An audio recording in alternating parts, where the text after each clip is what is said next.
ബാബറിന്റെ പേരിൽ വീണ്ടും ഒരു പള്ളി പണിയാൻ അനുവദിക്കില്ലെന്ന് പശ്ചിമ ബംഗാൾ പ്രതിപക്ഷ നേതാവും ബി.ജെ.പി. നേതാവുമായ സുവേന്ദു അധികാരി.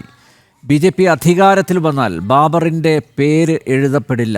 മമതാ ബാനർജിയുടെ സർക്കാർ അധികാരത്തിൽ തുടർന്നാൽ ബാബറിന്റെ പേര് എഴുതപ്പെടുമെന്നും സുവേന്ദു അധികാരി പറഞ്ഞു. बीजेपी को लाइए, वो मस्जिद मंदिर बनाइए, लेकिन बाबर का नाम लिखने नहीं दूंगा। बीजेपी बाबर का नाम पश्चिम बंगाल में लिखने नहीं देगा।